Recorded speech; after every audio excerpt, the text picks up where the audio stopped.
Estamos ao vivo pelo Facebook.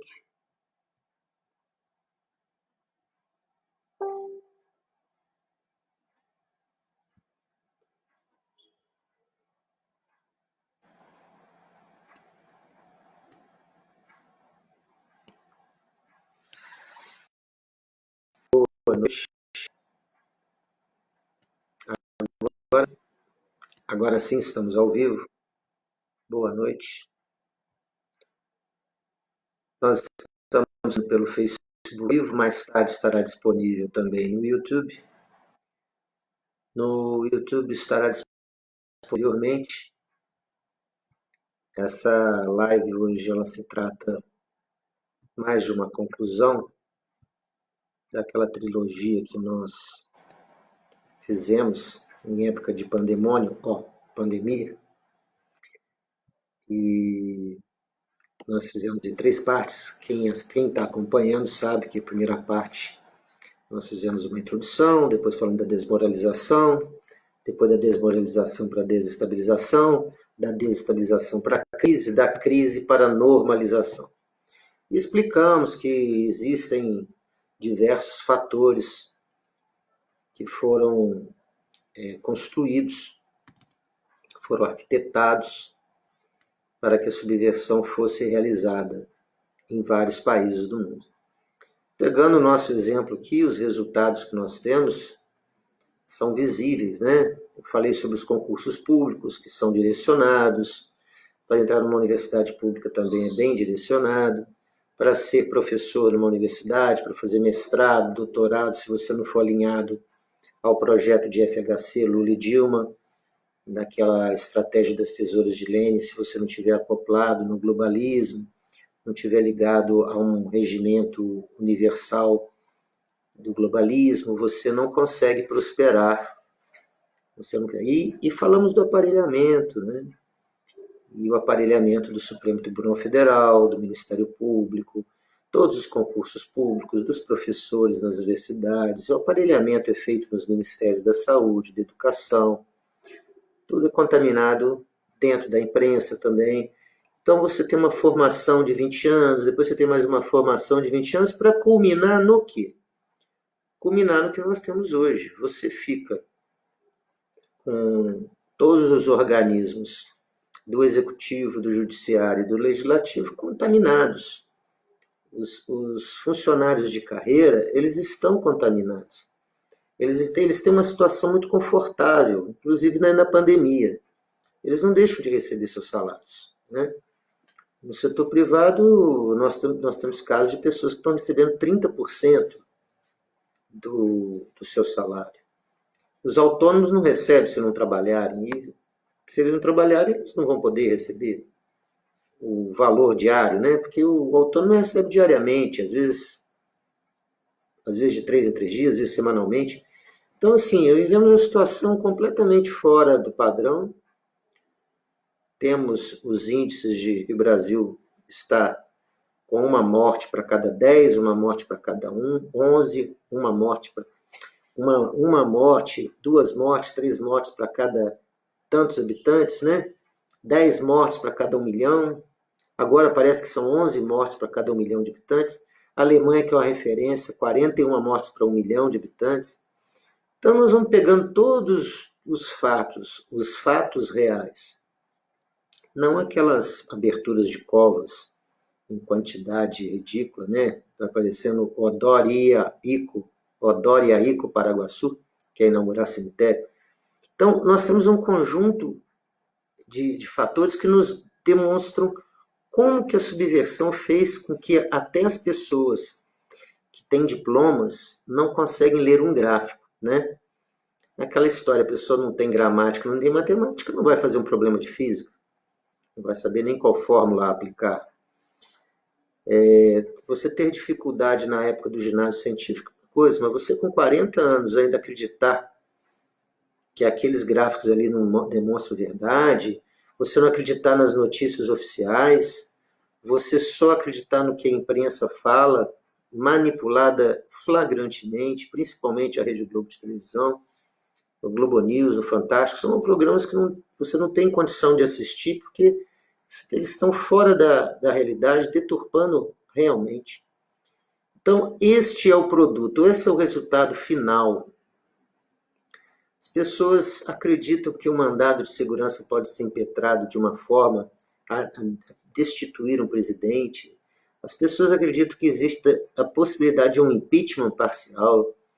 As pessoas acreditam que 10 mortes, 11 mortes por 1 milhão de habitantes é ser homicida, é ser assassino, enquanto tem países na Europa que, por vários motivos, estão com muito mais mortes.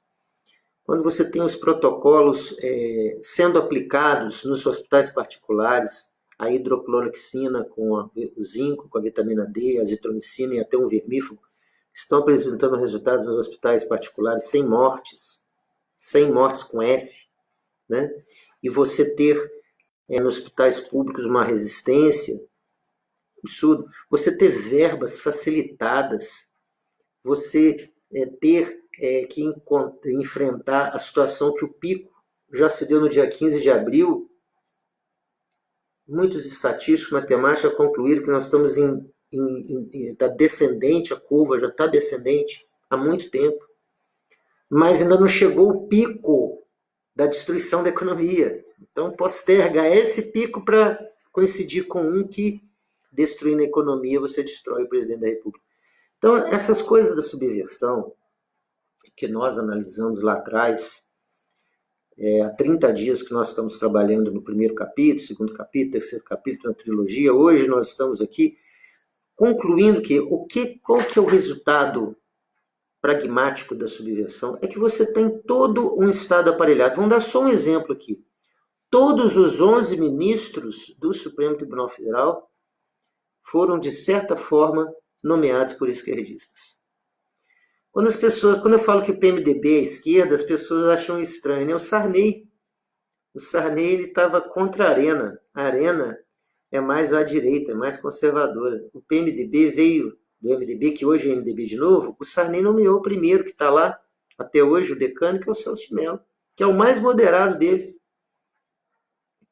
O restante foi nomeado por FHC, que é de esquerda, é uma esquerda limpinha, mas é uma esquerda que tem que se fingir de direita para que nenhuma direita exista, porque se ela existir vai ser chamada de extrema direita. Eu fico imaginando, cadê a direita então? Ah, a direita seria a PSDB? O Dória provou que não é, né? O Dória é totalitário, totalitários são os esquerdistas. Então você veja bem como que temos o FHC nomeando Gilmar Mendes, depois o Lula nomeou todos os outros e a Dilma nomeou em complemento. Aí ficou faltando só Alexandre Moraes, que foi nomeado pelo Temer. Todo o Ministério Público Estadual de São Paulo, do Rio de Janeiro, de Minas Gerais, todo o judiciário, ele tem uma filosofia ou é liberal progressista ou é esquerdista. Todas as universidades públicas, principalmente as federais. Então, o aparelhamento do Estado, a subversão criou uma condição de você ficar com vergonha. Quando eu falo sempre você sou eu, você somos nós, você é brasileiro. Você fica com vergonha de ter participado disso tudo. Porque ou foi por ação ou foi por omissão. Você não pode fazer o concurso ou você pode fazer o concurso. Você pode passar no vestibular ou você não pode passar no vestibular. Você pode participar ou você não pode participar. Tudo vai depender se você falar o amém. Ah, você é a favor das drogas? Ah, eu sou. Você é a favor do aborto? Ah, eu sou. Aí você consegue tudo nesse período de subversão. Se você for contra, você não passa da porta.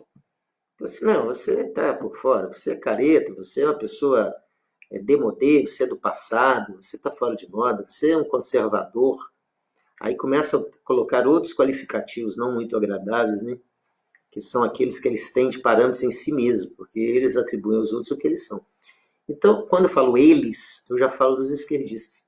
Quando você coloca tudo isso em fatos, um seguido do outro, você chega à seguinte conclusão. Por que não vai dar certo essa tentativa de golpe que eles estão querendo fazer? Porque o brasileiro, apesar de toda a subversão, ele não largou nem a religião nem a família. Porque quando você larga a família e a religião, acabou a civilização, né? Não existiu uma civilização no mundo que tenha deixado de cair, sucumbido ou desaparecido. Não tem uma depois de ter abandonado a religião e a família. Todos que abandonaram a religião e a família sucumbiram, decaíram, sucumbiram, desapareceram. Civilizações inteiras foram assim. Então o brasileiro ele não larga a religião e o brasileiro ele não larga o conservadorismo, aquele do interior mesmo, aquele que fala essa linguagem aí do presidente. Por isso que ele fala a língua do povo, ele é do povo, ele fala a língua do povo, por isso que ele é amado. Só existiu um caso maior do que o Lula e do Bolsonaro, que a gente poderia dizer assim, de popularidade, ou se igualou, foi Getúlio Vargas. Só que Getúlio Vargas teve uma diferença para o Lula e para o Bolsonaro. No caso do Getúlio Vargas, ele não tinha as Forças Armadas. Agora, mais popular com as Forças Armadas juntas, nunca teve um igual ao Bolsonaro também.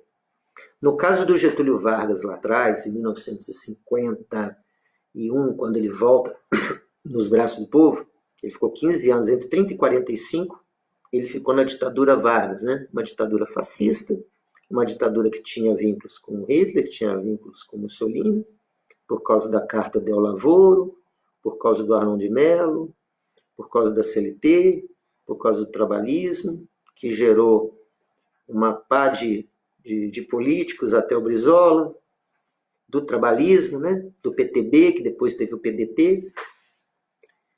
Getúlio Vargas não tinha as Forças Armadas. O golpe era tentado desde aquela época. O Bolsonaro, o Getúlio Vargas, desculpa, ele teve que se indispor muito com as Forças Armadas, com o Senado. Houve um assassinato na Rua Tornelleiros, tentaram matar o Carlos Lacerda, não conseguiram matar o Carlos Lacerda, mataram o Major Vaz de Mello. O doutor Major Vaz ele foi assassinado. O crime da Rua Tornelleiros, o Major Vaz foi assassinado e ele acabou suicidando. Mas o Getúlio Vargas, na época do Getúlio Vargas, desde aquela época os militares queriam, junto com o Senado depor o Getúlio. Só que não conseguiam. Dessa feita, o Getúlio acaba suicidando no dia 24 de agosto de 1954. Foi o político talvez que tenha tido a maior popularidade da história do Brasil, mas não tinha as Forças Armadas. No caso do Lula, ele tinha população, mas era polarizado, porque o outro é a falsa direita, a esquerda, o PSDB. Né? Sempre tinha o FHC ali, e depois teve o AS para fazer a polarização. No caso do Bolsonaro, não, no caso do Bolsonaro é absurdo. Se o Datafolha coloca 61% para ele, pode ter certeza que é 70% que vai coincidir com o número de conservadores do país. Nunca um presidente teve a população toda a seu lado, mais as Forças Armadas. E ele está presente em todos os segmentos hoje da sociedade. O nome do Bolsonaro está presente em todos os segmentos. Mormente, notadamente, depois das atitudes do Witzel e do Dória, que extrapolaram, que passaram a ter atitudes ditatoriais. Essa atitude ditatorial do Dória e do Witzel fez com que as pessoas vissem melhor o Bolsonaro. Pessoas que não conseguiam enxergar, as que pensam, né? Mas também tiveram os reféns, tiveram aqueles da síndrome de Mandetta, de Estocolmo, né? Que achavam que o Mandetta não trabalhava para o Maia, que não trabalhava para o DEM, e por que aquela resistência com cloroquina, e por que aquela resistência em fazer uma mudança de comportamento, abrir para as pessoas começarem a circular de uma forma estratégica, vertical ou outro nome que queiram dar. Uma resistência muito grande ao presidente, hierarquicamente insubordinado, confrontando e fazendo com que as pessoas que estavam confiando que ele estava salvando, dentro de uma pandemia com um viés de terrorismo, de pânico, que não vai alcançar jamais os números que eles anunciaram, né? Nem abrindo covas e mais covas, mostrando caixões e mais caixões, não conseguiram chegar naquele ápice de terrorismo que fizeram, e assim as pessoas param de ouvir, porque elas querem se manter vivas, sobrevivas, e aí fazem um filme editado, editam, cortam um pronunciamento de um ano anterior do novo ministro da Saúde. Ou seja, a subversão faz tudo isso, a imprensa faz, o establishment faz isso, o sistema faz isso, porque ele já está todo contaminado. A sorte é que o brasileiro é religioso, gosta de família e descobriu a farsa. Nós descobrimos as farsas, todas as farsas. A farsa que teve na época do mensalão, a farsa que teve na época do petrolão, a farsa dos políticos, a farra dos políticos, e agora tem a farra do dinheiro público. Você postergando o pico da pandemia, você consegue receber dinheiro, verbas, que vão ser utilizadas para as eleições. Pode ser até utilizado para a saúde, mas vamos dizer assim, nós pegamos aqui, construímos um hospital, compramos equipamentos, que podem ficar até estragados de falta de uso, porque não é planejado, não demonstra demanda e necessidade para aquele local. Às vezes ali é igual aquele político antigamente que dava a geladeira e a televisão, mas não tinha nem energia elétrica instalada na rua da pessoa. Então isso foi uma lição prática do quais são os resultados visíveis da subversão que nós sofremos. E evidentemente que dos últimos 24 anos, 25 anos, 30 anos, e foi só piorando até chegar na Dilma, vocês ficam cientes de que isso tudo é produto de uma questão de desconstruir o passado e construir uma nova narrativa, onde nós temos alunos que fazem as mais esdrúxulas teses de doutorado, de mestrado, com nomes ridículos. Nós não saímos do lugar na educação.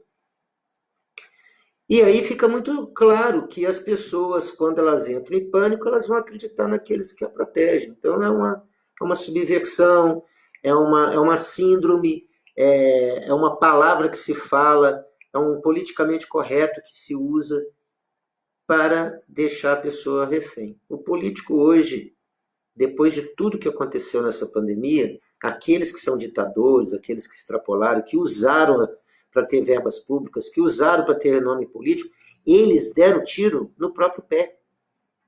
Eu cito o nome do Maia, eu cito o nome do Alcolumbre, do Witzel, do Dória. Esses 4 perderam completamente o público. Até aqueles que votaram neles, eles perderam.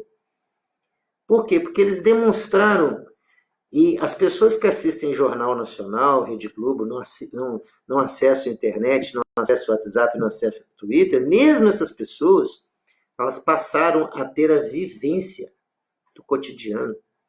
E elas começaram a entender que um queria libertar, queria que trabalhasse, que produzisse de uma forma ordeira, como no Japão e na Coreia do Sul, de máscara, sair para trabalhar, deixar os idosos e os vulneráveis em casa, isolados, para não colapsar o sistema e também para que não sofressem morte.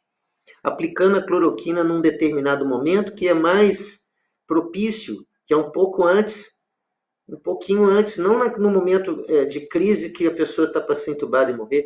Tudo isso, todo esse conjunto, esse arcabouço de fatos, valeu mais do que um aprendizado no Twitter, no Facebook, ou no LinkedIn, ou no Instagram, ou no Twitter, que poucas pessoas, infelizmente, as pessoas ainda não entenderam que é o Twitter que mostra tudo, né? Pessoas que se quiserem ter em primeira mão o que está acontecendo é o Twitter.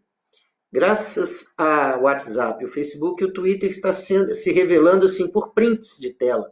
Mas se a pessoa estivesse no Twitter, se as pessoas migrassem para o Twitter e ficassem nas 3, WhatsApp, Facebook e Twitter, não ia ter para ninguém. Todo mundo ia ficar sabendo, mas peraí, isso aqui não é o que está acontecendo de verdade. Está passando na televisão, não é o que está acontecendo. Eu vi em vários lugares várias pessoas dignas dizerem que aquilo ali é fake e vi várias pessoas indignas dizer que aquilo que é verdade é fake, que é o que está acontecendo. Então, o retrospecto que eu faço da pandemia é esse. Fica muito fácil, com subversão e ignorância, você manipular a opinião pública. Então, eu volto a dizer, Getúlio Vargas, Tancredo Neves, Lula, todos tiveram sua popularidade. Mas nenhum deles teve as Forças Armadas ao lado. E todos os segmentos da sociedade também. O Bolsonaro tem três forças. Todos os segmentos da sociedade, ele representa todos os três segmentos da sociedade. 3 ou 4 segmentos, se vocês quiserem classificar. As Forças Armadas e, assim, a popularidade em alta, ao mesmo tempo. Isso não é uma coisa comum. E o pessoal que tem internet, ou não tem internet, tenha ligação com o Twitter ou não tenha ligação com o Twitter, a pessoa que só dá uma olhadinha, que não aprofunda o conhecimento, ela vivendo, ela está indo para as ruas também. Isso é outro fenômeno que acontece, que as pessoas não percebem. Você nunca vai ver o Dória e o Maia, nunca mais na sua vida você vai ver eles andar na rua. Prefeito que não anda na rua também está na mesma situação. Se seguir os exemplos de Dória e Witzel, Maia, desse pessoal do Alcolumbre, nunca mais vão poder andar na rua. Bolsonaro não pode andar na rua em qualquer lugar. E se vier alguém agredir o Bolsonaro, ele vai ser socorrido pela população. É 7-3, é 7-2, é 8-2. É assim, a proporção é absurda. Dependendo da região, é 90%. Dependendo do Nordeste, talvez 60% para ele, que é uma grande vitória, porque lá é o nicho da exploração do indivíduo que está menos afortunado. Então, isso daí é o resultado do que, a conclusão, é o resultado da subversão que nós estamos vivendo. Mas, graças a Deus, com tudo isso, nós conseguimos que a população enxergasse quem é quem. Tudo de bom. Vai dar tudo certo, se Deus quiser.